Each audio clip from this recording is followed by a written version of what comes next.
Imagine you go to court to tell the court why you didn't allow your daughter to go for a second visit with her dad, and that your daughter disclosed being abused, and that you have hospital records diagnosing your child of the abuse, and you submit that copy to the court. The court looks at the record and said that there is no physical findings, that the diagnosis of abuse should be more specific, and that they denied your motion to change the parenting order about the abuse, and that the other parent filed for emergency full custody the same day as that hearing, and they granted right there on the spot, and tell you that you have a certain amount of days to hand your daughter over, and that your parenting time is suspended, and that you cannot see or talk to your daughter until the further order of the court.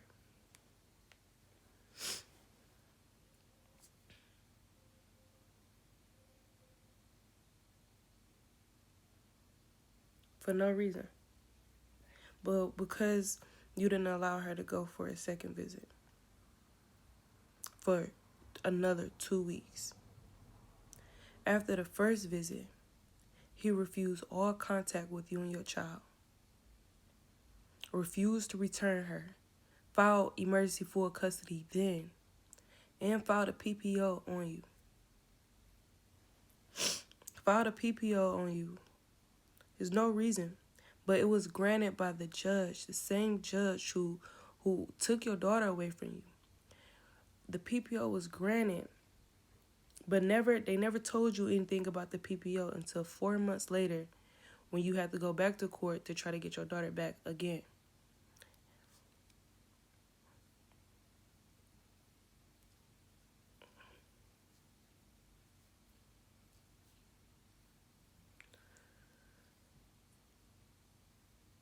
So the judge is denying you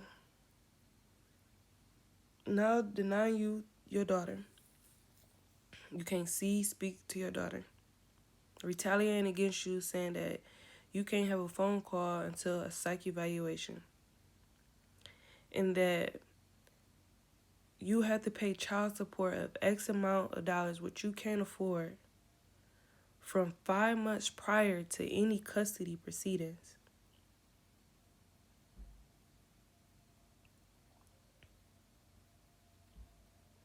And when you try to object, they all getting denied. And when you try to file any motions, they're getting denied, or the hearings being canceled. Or you go to hearings and she won't let you in, so you can't speak on your motions.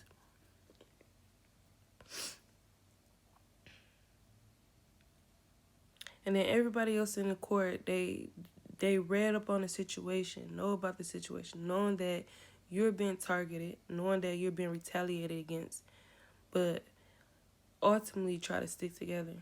So they deny your emotions too. That nowhere in the world where it was ever okay to take a child from her mother when there's no danger in place.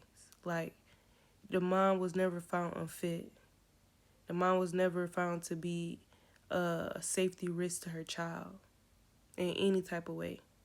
But you took a child from their mom.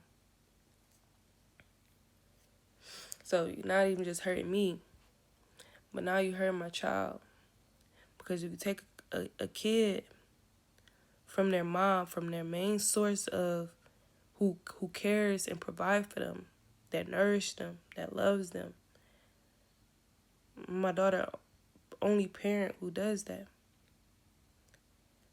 And gave her to a parent where she disclosed being abused at. That's basically a stranger to her because he was never involved in her life.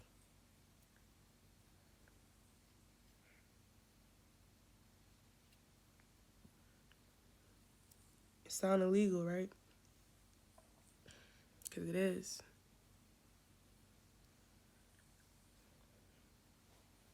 My daughter has been denied her mom, her safety, and her protection, and placed in a home she disclosed being abused at after just one visit. And imagine during that one visit where your daughter goes there and he refused all contact, refused for you to speak to your child. But imagine that you go to court to get her back because he refused to not return her, and the judge contemplate not returning your daughter to you.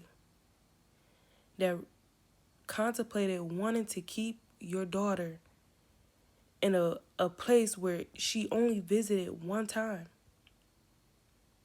with a dad that's haven't been involved in her life since she was born, or barely been involved in her life since she was born. And she contemplated not returning her until she made a condition where that my child will return back to Michigan with her dad every 2 weeks, every month for every 2 weeks. So the parenting time went from 1 weekend in a month to her changing it to him getting 2 weeks every 2 weeks after he refused to return her, refused all communication. Then put anything in order to prevent that abuse.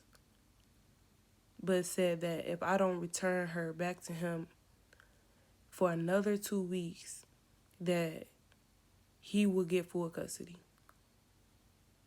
So imagine you have to choose between, when your daughter get home, you have to choose between following this parenting order where you have to send her back for another 2 weeks and then seeing your child in your child's face that she's been abused, that your child has been traumatized,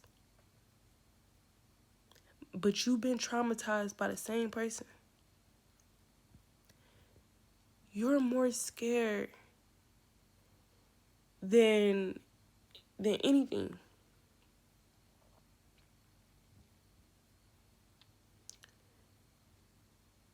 You was more scared to even send her to the first visit. Imagine you being heartbroken that your child has to go there for 8 days. Then your child goes and he refused all communication between you and your child. Then refused to return her. Keep your child there for 2 weeks. And then your baby get back and she's abused. Your baby get back and she's traumatized. Imagine. And then